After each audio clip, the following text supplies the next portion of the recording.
queridos, graça e paz, tudo bom? Como é que vocês estão? Uma nova semana para experimentarmos o melhor de Deus nesse novo tempo, não é isso? Bem, hoje nós vamos desafiar vocês a pensar um pouquinho sobre paternidade.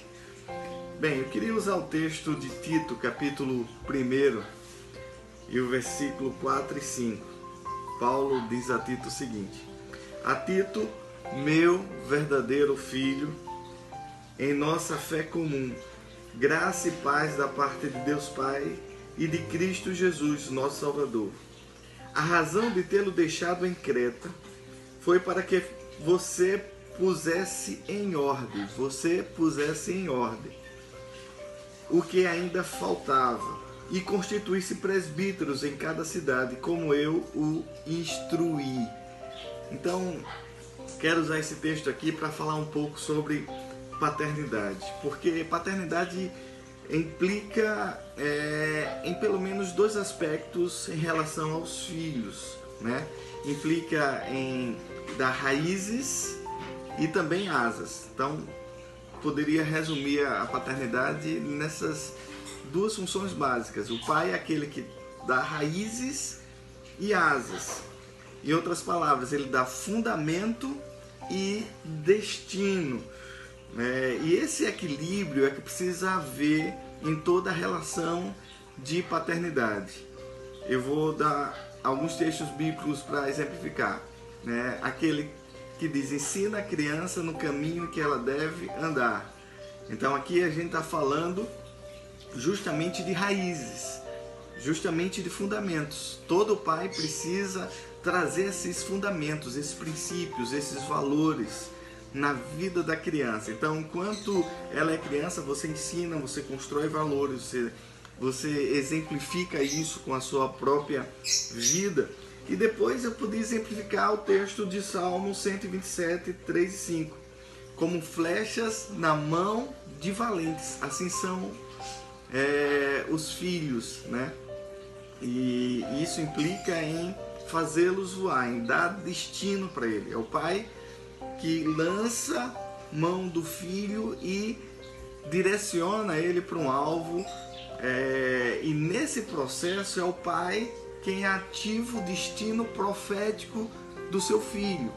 Então, quando a gente pensa em paternidade, a paternidade bíblica, a gente está se fundamentando nisso, né? Não é o tempo todo você ser criança, ensinado e corrigido, ensinado e corrigido, ensinado e corrigido, porque quando você está pronto para voar, significa dizer que você entendeu os valores, que você cresceu e agora está obediente a esses valores e agora segue em direção ao alvo que foi determinado pelo poder da paternidade em sua vida. Quando a gente vai olhar para a parábola do filho pródigo, por exemplo, o filho mais novo tinha asas, mas não tinha raízes, né? Ele saiu, ele voou, mas voou sem valores, voou sem princípios.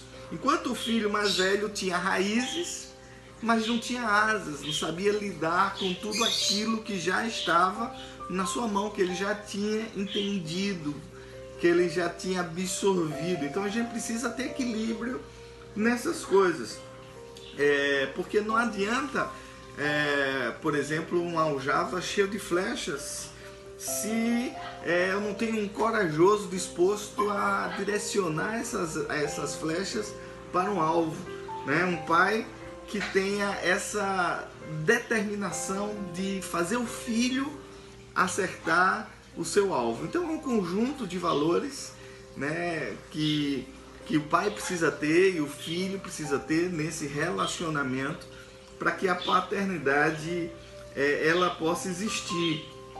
E quando ela não existe, ela é desastrosa. Eu dou o exemplo de Juízes 2, 7 a 11. Olha só: o povo prestou culto ao Senhor durante toda a vida de Josué e dos seus líderes que sobrevieram a Josué e que tinham visto todos os grandes feitos do Senhor em favor de Israel. Josué, filho de Nun, servo do Senhor, morreu com a idade de 110 anos.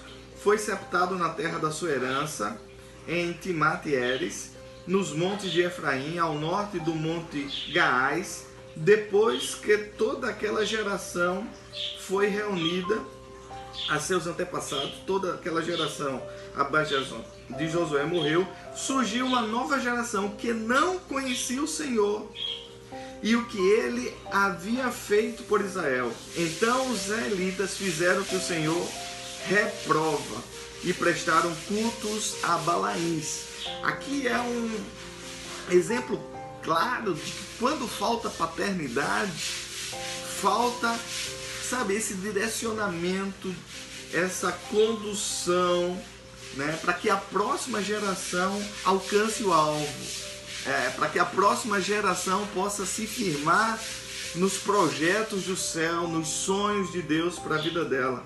E por que nasceu uma geração que não conhecia o Senhor?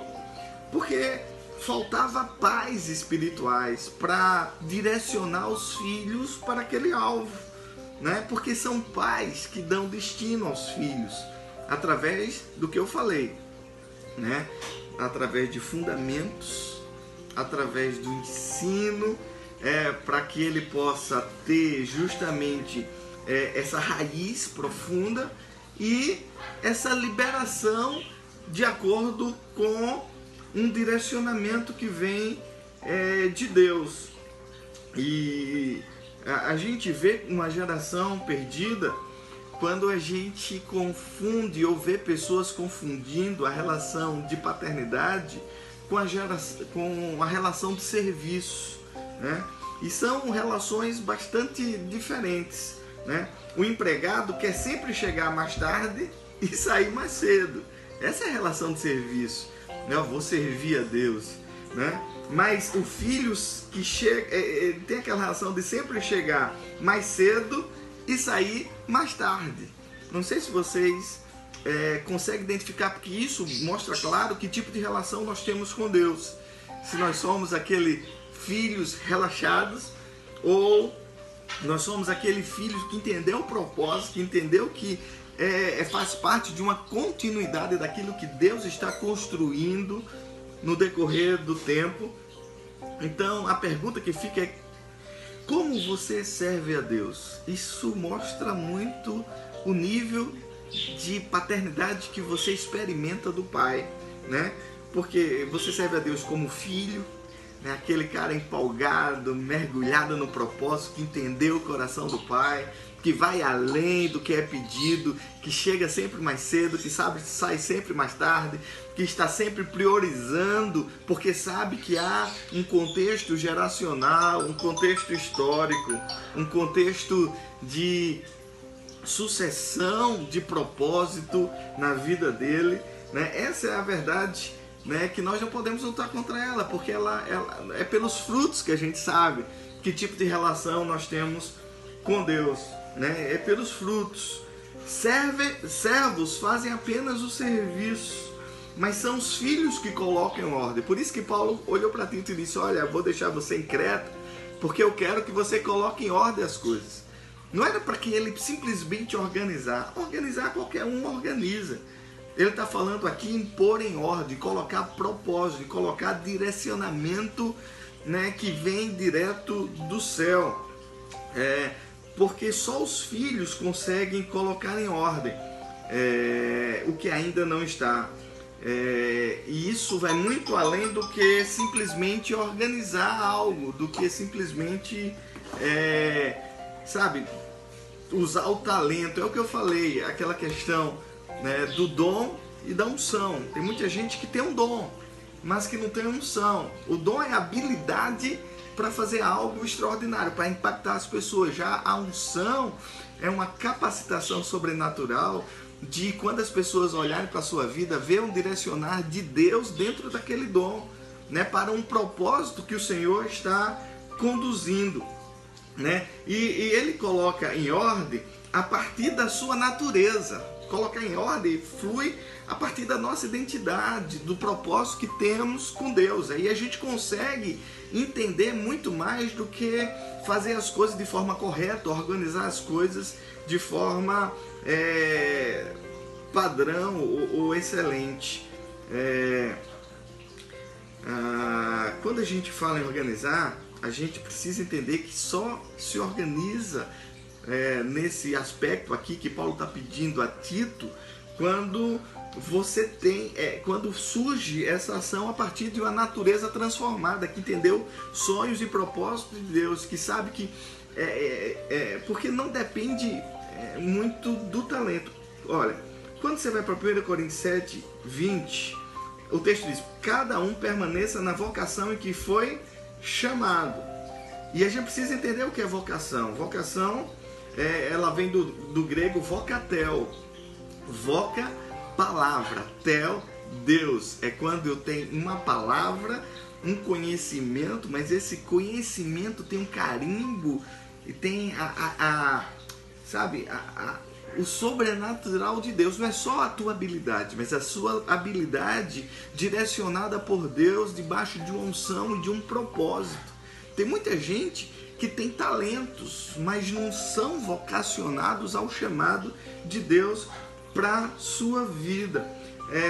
Repare que 1 Coríntios 1,26 diz assim: a vossa não foi...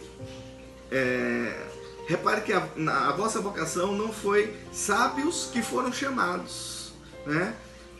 Não foram os mais espertos, os mais ricos, os mais inteligentes, os mais habilitados que tiveram essa vocação, esse carimbo do céu na sua vida, mas aqueles que estiveram debaixo de uma paternidade, de uma obediência a um propósito. E por que assumir a paternidade? Porque o pai, ele se responsabiliza, ele recebe, né, do seu pai, né, esse princípio, esses valores, mas ele sai para o seu próprio propósito com o objetivo de continuar a história, sendo pai na vida de alguém. Então, colocando valores na vida de alguém, direcionando destinos na vida de alguém. A paternidade, ela gera esse ciclo. Se você quebra esse ciclo, né, o que aconteceu de paternidade vai acabar em você, como acabou em Josué. A geração dele vivia uma relação com Deus, a geração dos filhos viviam, mas os filhos não souberam ser pais para a próxima geração e o povo começou a errar o alvo, a perder os objetivos e os direcionamentos, né? E é isso que eu queria dizer para você, né? Que a paternidade é um conjunto de conhecimentos. Eu queria só desafiar a questão do organizar. Eu só consigo viver essa organização quando eu envolvo no processo a minha identidade de filho que já assumiu uma postura madura e agora sabe viver o propósito que estava na vida do pai. Ele reproduz isso na vida de alguém. E se faltar nesse processo obediência, se faltar nesse processo o entendimento de querer viver princípios e valores, se faltar nesse processo ou raiz, ou a decisão de voar, todo o processo para em você mesmo e não tem continuidade, e não é completado, entendeu? Então você tem que ter, para entender a questão da paternidade, você tem que entender que precisa ser filho no sentido de absorver valores, no sentido de obedecer, no sentido de incorporar no seu DNA tudo aquilo que está no coração do pai em relação a Deus. E depois você tem que aprender que tem que voar. O voar é você cumprir a sua vocação, né? O que Deus te colocou com a unção dele, né? No sentido de reproduzir o que estava no coração do pai, no coração de Deus, fazer com que as gerações ou as coisas que estão à tua mão possam ser direcionadas por Deus, possam viver seguindo e rumando para o alvo. Por isso que o pai precisa ser corajoso, precisa ser valente, né? Precisa ter essa disposição de levar os filhos a viver seus destinos proféticos, né? Seus destinos proféticos. Então não adianta apenas o dom, precisa haver unção. E para que haja unção tem que haver quebrantamento. Você tem que moer, porque a unção extrai de você aquilo que você é na sua essência. Se você só tem talento, quando você for moído, você não terá nada, né? Porque essa essência vem de nós nos permitirmos ser quebrados, ser moídos, sermos entregues ao propósito, né? É como a uva, você só extrai a essência dela, o vinho, quando você esmaga. É também a azeitona, a unção só vem quando ela é triturada, esmagada pelos princípios e valores, né? E ela consegue fluir no melhor que ela tem. Então não adianta ter talento, você precisa ser vocacionado. Vocacionado é aquele que se permite viver o sonho de Deus naquilo que Deus preparou ele, né? Naquilo que Deus deu para ele como dom e como talento. É só o início das coisas e eu queria que você pensasse se você está vivendo realmente debaixo dessa paternidade, se você realmente entendeu isso ou você simplesmente serve a Deus. Se você entendeu o que Paulo disse para Tito, eu quero que você organize, então eu quero que você mergulhe, eu quero que você coloque presbítero, eu quero que você direcione as igrejas, eu quero que você faça com que a roda espiritual gire aqui, eu quero que você faça dar continuidade a todo o propósito do céu que eu iniciei. Então, sabe, é Paulo liberando Tito para voar, porque agora ele sabe que Tito já tinha fundamentos, já tinha raiz. E aí a minha pergunta para você é: será que você já consegue voar? Ou você se perdeu nesse processo de construir raízes, né? E poder voar direcionado por um propósito, direcionado por um chamado, direcionado por uma vontade de Deus? Pensa nisso, querido. Quer tomar café comigo? Deus te abençoe.